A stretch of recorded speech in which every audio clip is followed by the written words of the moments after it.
Welcome friends to AMGN Gaming with me, AmeerMortal. I hope you're all doing great.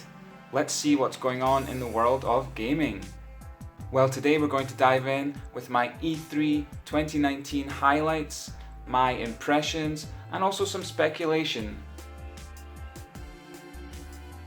So, actually kicking off before E3 with Stadia and their direct style announcements, we got some early reports from IGN and Game Informer that are good so far about the whole Stadia and its Stadia product and its ability to actually allow us to stream games smoothly. But I still remain pretty skeptical about this, I have to be honest. The whole lag and latency issue is still a major concern for me, so I'm not quite sure what to believe yet, and I need to get my hands on it. Basically, this is the thing about these kinds of technologies, you really just need to try it for yourself.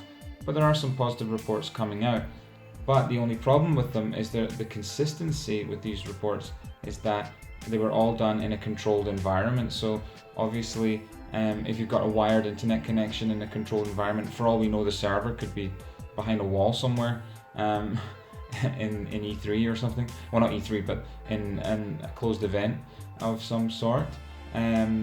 So yeah, again, until it gets out into the wild, we don't really know what to expect from Stadia, but looking good anyway. So the other thing is I'm a bit old school when it comes to this stuff, and I prefer my local data processing through downloads and discs. That works well for me on my PS4 Pro and on my Switch. Having my games at home, whether it be physical or downloaded, is something that's hard for me to let go of. So I don't know. I'm quite skeptical about this whole streaming only future. But that's the thing, isn't it? It's the streaming only part of this that I'm worried about, not streaming in general. I think if streaming works, then great. And I think that leads me to my next point, which is I think that this whole Google getting involved in the gaming industry thing is going to be a good thing for us all, because basically as gamers we always benefit from the fact that there's competition in the market and that other companies are pushing, basically putting a fire under the asses of Sony and Microsoft to move things forward and to offer the same service. So hopefully what will happen in next gen is that we'll get the option to, we already do technically have the option to do some streaming or buy the games or download the games, but it just will be more robust, and it will be they'll all be vying for our custom and trying to win this battle. Next year is going to be really interesting with next gen because of this whole new notion of Amazon, Google and all the rest trying to kind of have their piece of the pie. So let's see what happens. But right now I'm a faithful Sony guy just because I love my PS4, but you never know. And I totally respect the other platforms. I just don't really have much time to play on the other platforms, to be honest. So that's why I've not got an Xbox. But apart from that, it's a quality machine. So love and respect to all those guys out there that play that. So I'll definitely give it a shot. One more thing about Stadia I want to say is that, guys, wow, you got to change that name. It sounds like a venereal disease or some sort of medication for the aforementioned ailment. So try to change it. I hope Google hear this message because I know it's got this kind of high concept. Multiple stadiums is a Stadia, and everyone is online together and spectating a game. Blah blah blah. Their kind of philosophy behind it is great, but still the name sucks. It just doesn't sound right. Listen to PlayStation, listen to Xbox. They just hit well. Switch. I mean, come on, great sounding names, and they should know that. It's Google, for God's sake, so they should really know better. Anyway, so next up is E3. Basically on Sunday the 8th, E3 kicked off with EA Play, and it was a really good start to proceedings. I was a little bit nervous about E3 this year, because you know I'm a big Sony guy. Like I said, my boys and girls from Sony were not there, and I thought, okay, what's gonna happen here? And it seems like people were bailing on E3, which I find a little bit sad because I'm a big proponent of gaming events. You know, it's great that the gaming community gets together. It's really good for us gamers. So I don't want E3 to disappear at all. In fact, you know, I want more of that kind of thing. So that would be great if it survives. But there's a lot of, you know, technicalities there and a lot of internal politics that I don't want to get into. But basically, gaming events are great, and let's hope that we have the kind of Oscars of the games industry at least once a year. So yeah, like I said, I wasn't sure what to expect because I'm used to having my boys Sony there. EA Play kicked off with a bang. Wow, Star Wars Jedi Fallen Order. Oh my god, what a game, or what a potential game. We got to look at extensive gameplay, which is really cool. Basically, it looks like it's got a ton of potential, like I said. And let's just hope it has the same game feel that Titanfall 2 had. I mean, oh my god, that game is phenomenal. I've played through the campaign in Titanfall 2 at least twice. And it just is so punchy, it's got such a good feel. And I'm sure that's the reason, or my theory is that's the reason why Respawn were offered this possibility, because after our kind of polite and measured feedback that we gave to EA after Battlefront 2, I'm sure they at least heard from all the rabble. I'm sure they heard the message of this gameplay sucks. You know, this game looks great, and it's a Star Wars game, great sound, etc. Visuals are okay, but what's up with the gameplay? You know, like, come on, guys. So after hearing that, I hope they went away and thought, okay, who are the kings of gameplay? And at the time, Respawn were certainly on the list of the top 5 there. So I think they did the right thing by giving it to Respawn, and I really, really hope that it works out. So my fingers are really firmly, you know, crossed in this permanent state of crossedness,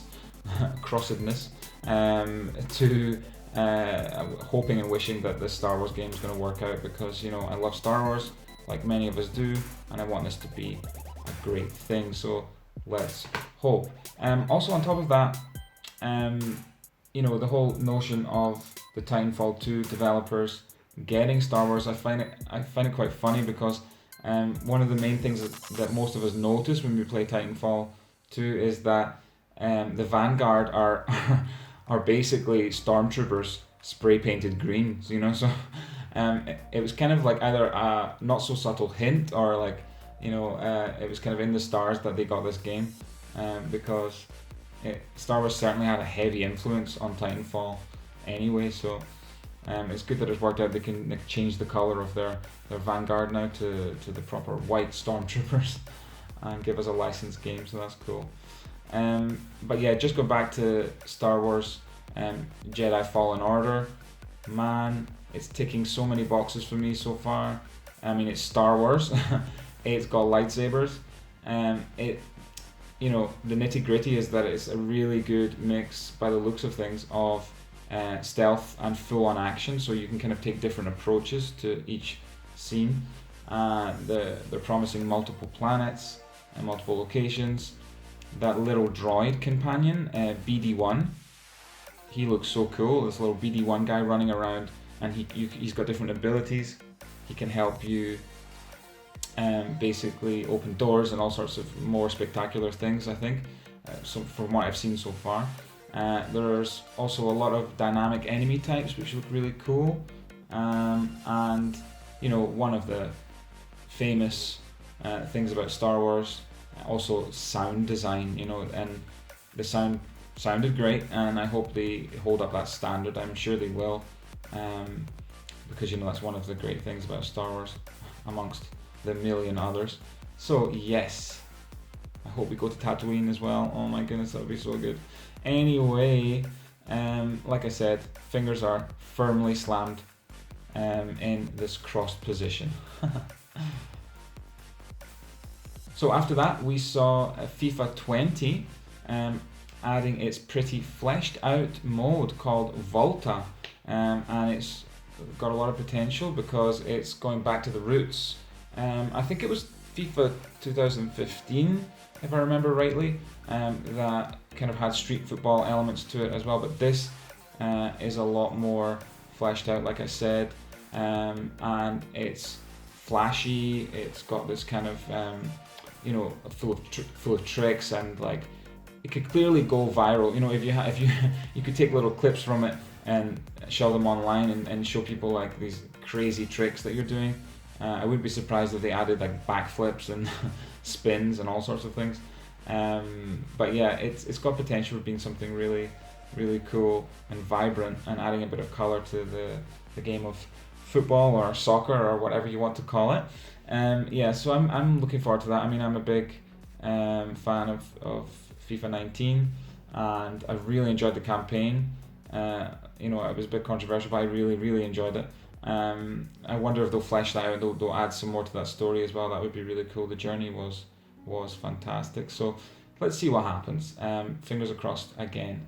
So moving on to Sunday the 9th, Bethesda hit with their big conference, and a very simple personal highlight for me was the fact that they introduced potentially a new IP called Deathloop, and that looks like it's full of potential, and I've not got much to go on, but I think I'm just basing my excitement about it on the fact that it's something new from Bethesda, because they're a great studio. But even though I'm a fan of Skyrim and a fan of Fallout 4, I love those games, but they are a bit janky and they don't move great. They don't have the best gunplay, and they're still kind of running off this old engine that they should have updated. And I'm hoping for something new from Bethesda that's in a new engine, or at least is a bit more experimental, because I'm kind of getting a bit fed up of the copy paste approach that they've had recently with Fallout 76. That was really disappointing for me, and a lot of us. And in fact, they did apologize for that on stage, which was great, because I think they really needed to. They needed to face this head on and say, okay, we screwed this up. I have to say though, after their presentation, they said, okay, there's a free demo, go jump in again. I jumped in again. I lasted a couple of hours, and it just still didn't get me, because like I said, I've played Fallout 4, I really enjoyed it, and I think that's my problem, is that like Fallout 76 just doesn't add enough for me. I'm not saying it's a bad game necessarily, but it just doesn't add enough to me. It's not different enough, so it feels like a half step. But like I said, I totally respect fans of different genres, so if you guys are enjoying Fallout 76, please enjoy it. And I have heard amazing things about that community. People basically, holding the game together themselves, having, helping each other out, creating kind of like their own dialogues and all sorts of crazy stories that have come out of Fallout 76 and its problems. So that's such a positive story. I'm glad to hear people are doing cool things with that game, and I hope they still enjoy it. So that's that. And this, again, like I said, this is coming from the guy who loves Red Dead 2 so much. I love it even though it has all these imperfections. I do recognize that it's not a perfect game, and I mean, what game is? But I absolutely adore Red Dead 2, but there are major issues with some of it, some parts of it, riding a horse for I don't know how many hours, and all the kind of problems with its clunkiness and things like that. But it's still phenomenal, and I kind of look past all those issues because I just love the game so much, and the story is just so phenomenal and so encapsulating. So anyway, take my opinion with a pinch of salt. So, talking of things I don't play, like Fallout 76, on the 9th we also got the Xbox conference. again, like I said, totally respect Xbox and Microsoft and all the fans out there. It was a really slick presentation, I think. There was a bunch of updates for games that are currently out, and then there was also a mention of Project Scarlet and what they're going to do in next gen. It's clear that this E3 was kind of a bit of a half step, like next year's going to be the big one for everyone. But still, they did a great job. It was really professional. It was really cool. It got everyone excited. But I have to say, it says a lot that my absolute highlight, and I think everyone's highlight of that presentation, was Keanu. Whoa. Keanu Reeves just suddenly appearing on stage, and especially in the game, in Cyberpunk 2077. Wow. So excited for this. I mean, this game, it's probably one of my most anticipated games of the past 2 or 3 years. I mean, mainly because CG Projekt Red have got such a good reputation. I love The Witcher 3, and on top of that, they're changing to an environment that I absolutely love. This notion of like this cyberpunk world, the aesthetic of it is just incredible. I love the design. So if you take all the systems of Witcher 3 and apply that to an even better setting for me, my mind is blown, so and it looks like it's got so many details. It's so complex and respectful to the original source material as well, so it just looks incredible. How could you not get excited about it? So the fact that they've added Keanu Reeves to it is just this massive cherry on the cake, so I'm looking forward to that. So much anticipation. Wow. So on top of that, we had also a very quick reveal, which was leaked previous to E3, of course, the Elden Ring game, which is just called Elden Ring, which is of course the collaboration with George R.R. Martin and From Software. Dude, I mean, I can relate to George R.R. Martin in one sense. I went to university and I procrastinated so much when I was in university, and this guy is just the embodiment right now of procrastination, or at least he's seeming like that. This frustration everyone has with finish these goddamn books, and he just keeps coming out with other projects. But I do think he was probably just consulted on this, and maybe he's not one of the main writers necessarily, but who knows? I mean, what goes on behind closed doors, but it seems like it's a cool thing that he's involved.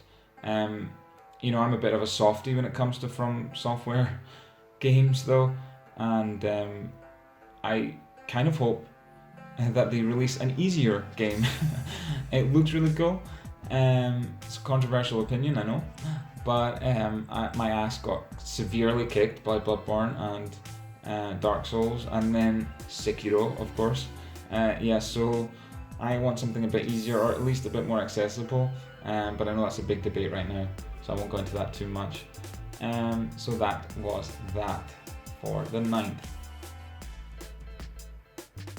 Then on Monday the 10th, Ubisoft kicked off their conference with Watch Dogs Legion, which looks so cool, and it's a great setting as far as I'm concerned, because it's London, baby, and I'm just really looking forward to seeing a fully fleshed out world set in central London.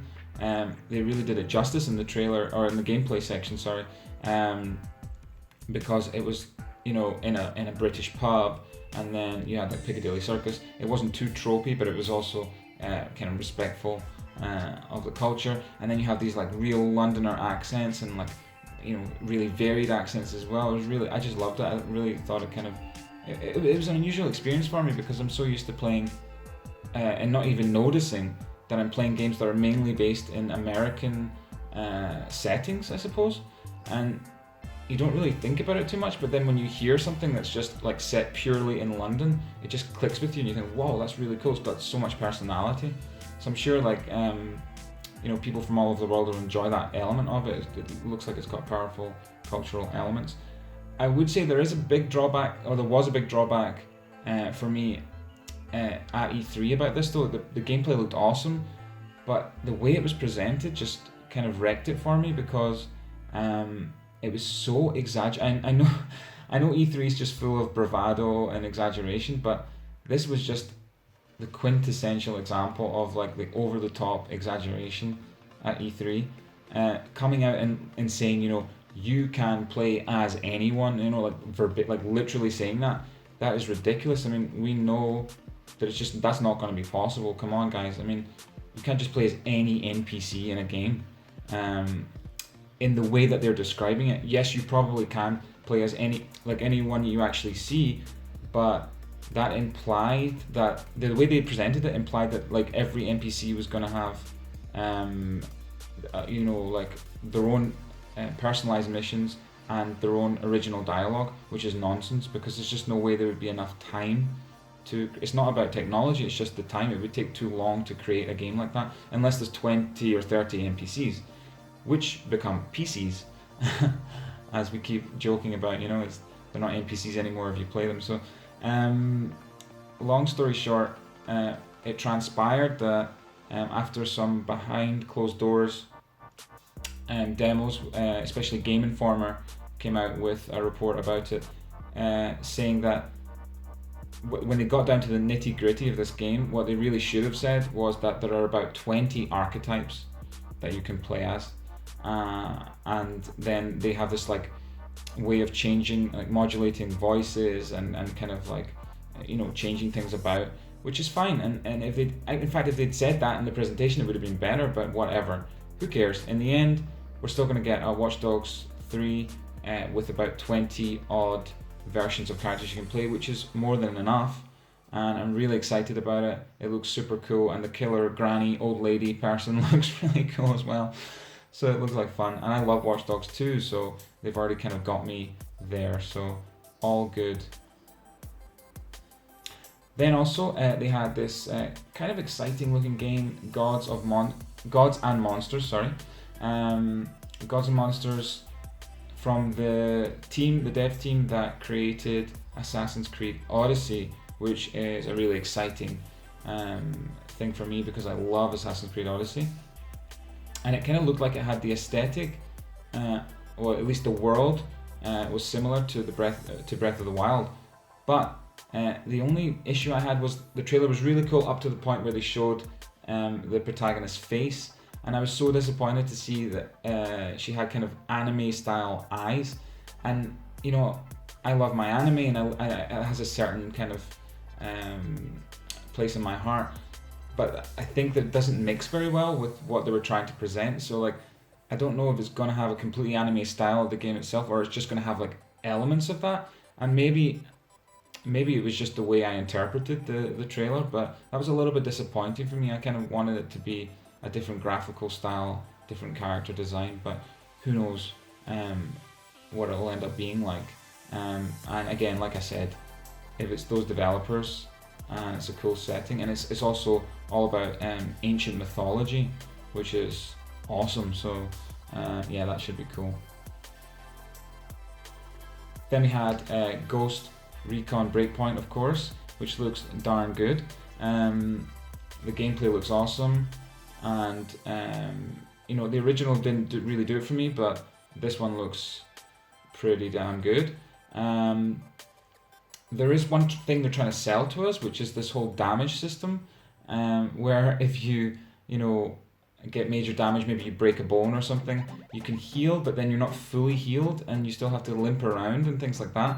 That's slightly worrying for me, because it sounds like something that conceptually is great, but you know, in reality, when you get the game home, it's just not fun. You know, like in games, come on guys, they're supposed to be fun. So I hope they kind of work out the kinks with that if people give them feedback.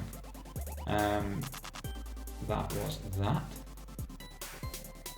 Then Division 2 mapped out their roadmap for the next few months, and basically looks really cool. They're going to have new locales, even a zoo at some point, so watch out giraffes. Yeah, so that looks pretty good. I'm kind of excited about that. It should be you know, a great way to develop and progress this game, push it forward.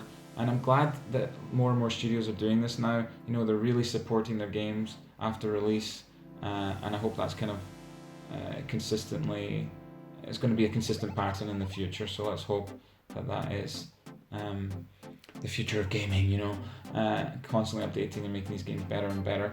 I mean, it has been for the last few years, but let's just see if they keep doing it.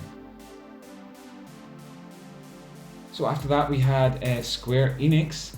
Their conference was really cool, and of course the big highlight was FF7, Final Fantasy VII. Wow. The trailer looked really cool, but like many Final Fantasy fans, I was a little bit skeptical when they showed the battle systems, because I just didn't quite know how they were, what they were trying to get across, because they are adding kind of new elements, things that we've never really seen before. This whole Matrix style, you know, freezing time during a battle, etc. And then I watched a couple of reports from IGN, Game Informer, even Kind of Funny as well, and they've basically been overwhelmingly positive about hands-on demos, which is really good news, because you know, you can see gameplay, but when you actually get to play it, well, it's a different story. So let's hope that what they're saying is true, and that it will work out. I'm sure, I mean, I trust those guys, so let's hope that the gameplay is awesome. And I'm glad they're changing from the traditional turn-based system. I like turn-based RPGs as well, but this kind of fits this, I think, and it's a bit more like a kind of complete ground-up remake, a bit like Resi 2. You know, Resident Evil 2's remake is so awesome, and I'm hoping for something like that. Then we had Marvel's Avengers. I love the Avengers, and I love the MCU, and obviously I had so much hype for this beforehand, and I was pretty disappointed, like most people, in the way they presented it, and it just seems so sketchy and so kind of, it wasn't transparent enough in the way they presented it, and it wasn't clear what was really happening, if this was a cutscene, if this was gameplay. It was kind of like seamlessly mixed in. You know, the positive thing I took away from it was I'm a huge fan. I mean, I think in my top 5 games we have Spider-Man for the PS4, and you know, the fact that they're going to do any sort of crossover there is so exciting. So yeah, I've played all the DLC. I've played the whole campaign in Spider-Man a bunch of times, so I really want more. I'm hungry for more. So if they can tie that in any way, that would be phenomenal. But yeah, I'm a bit worried about this game. Not just that they have this kind of online components that sound a bit, I don't know, vague. I don't really know what they're saying. There's been further reports from Game Informer as well about this, and it's still not really clear what's happening. And people haven't gotten enough gameplay yet, so I'm not sure. Shifting gears to Nintendo's Direct, that was on Tuesday the 11th. That was awesome because of the Breath of the Wild sequel confirmation. Oh my goodness, I mean, yes. It's such an obvious one, isn't it? Like, of course they're going to make a sequel to one of the best games ever made. But, you know, it's just so nice to have that visual confirmation. And oh, I'm so maddeningly excited about this. It's driving me crazy. I'm actually losing sleep over it, thinking of all these crazy ideas. I'm coming up with some kind of really bizarre ideas for the game, and I'm sure they won't do even half of these things. But in fact, this morning I was thinking about, there's a moment in the trailer where Hyrule Castle seems to kind of float up, and I was thinking, you know, something in my brain like connected it with Mario Odyssey, and this idea like, oh, imagine if, you know, Hyrule Castle took off, and then we suddenly we were in the stratosphere, and we could choose between like universes that we could go to. You know, I was getting a bit over the top with my ideas. It seems like they're actually maybe even going to stay in the same area, but who knows what's going to happen. But just great news all around that there's a sequel to this. We kind of knew that was going to be the case, but I'm so happy about it anyway. And there was even a hint that there could be a playable Zelda as well. there's all these theories. IGN were saying that because her hair was short, that this is easier to animate, so therefore she might be playable, etc., etc. Sounds cool. I would love that. The one thing I would like them to improve a little bit is the awkward horse movement. That would be that'd be great. But I mean, I know that's really hard. It's one of the hardest things in games. But maybe no horses. I don't know. But who knows? They could try and solve that issue. But yeah, I mean, the game's incredible. Then we have Pokemon Sword and Shield. Very exciting as well. I'm a Pokemon fan. I'm not like a mega fan. So I don't know as much as most people about Pokemon, but I do really enjoy it. It's great fun. I jump in and out of it every now and again. I did skip Pokemon Let's Go because I felt like it was too much of a half step, and a lot of people have told me that's the case. This looks like a full step forward, and the gameplay they showed looked great. It's very exciting. So yeah, I'm sure millions of people are hyped for Pokemon Sword and Shield. Then we had Luigi's Mansion, and it basically created about 1,000 memes about Gooigi. It looks cool. It looks really cool, actually. It's not going to be a Mario Odyssey, but it's definitely going to be a fun, spooky game, atmospheric, and Luigi's a lot of fun. So there's cool. I watched a bit of a gameplay demo as well. There's a lot of cool little moves you can do, a lot of variety. So. It looks cool. I'm really looking forward to a bit of Luigi. It's been a while since the last Luigi's Mansion, so should be fun. The third installment should be a laugh at least. Then a very random thing in the Nintendo Direct was the Dark Crystal game. The gameplay I'm not too sure about, but that brought me back. Dark Crystal, Jim Henson's crazy, wild, kind of like disturbing world. I mean, he created so many of those. That one is exciting and weird and threw me for a curveball. So, yeah, who knows what's going to happen. I'm not too sure about the kind of game it is, but it's exciting at least that they're making something to do with that IP. And last but not least, I'm a big fan of Stranger Things, so I'm glad that they showed a little bit of the game. I'm just looking forward to this game in general. It's not going to be a world changer, but it's definitely looking like a kind of pixelated homage to the 80s, and that's always a cool thing, I think, as long as they do it justice. And I'm really looking forward to it, basically. So yeah, that will be cool as well.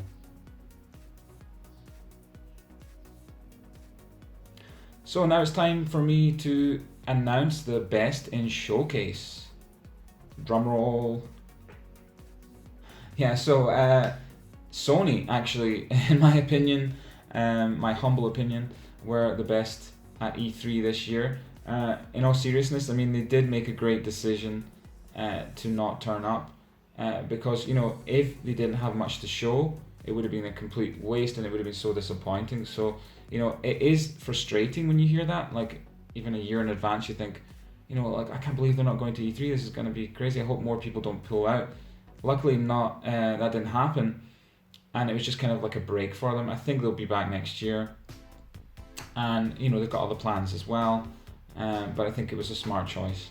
Save your resources for other things, and don't go on to these grandiose stages making us huge, overzealous promises that a lot of these companies tend to do at E3, and then they don't follow through. So that is an issue for fans. We want some sort of truth there. I like the Hollywood nature of E3, and we enjoy the lies sometimes, but it can be a bit too much. It can be a bit exhausting. So it's very nice that they decided to take a break. But I'm saying that it's not a dig at Xbox or Microsoft. I really respect that platform, and I think that it was cool that they showed up and at least gave a solid presentation. It wasn't world shattering, but it was still cool. So all in all, a really cool E3. So I really enjoyed it. What did you guys think of it? Please let me know in the comments below.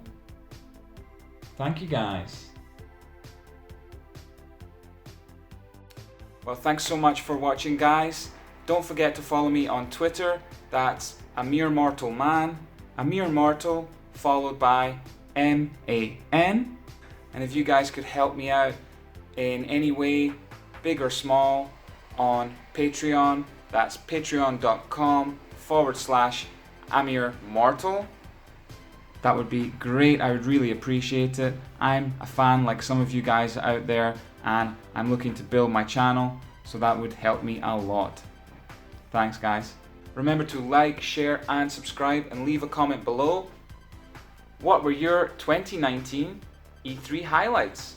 Let us know. Be good to each other, guys. Lots of love to you all.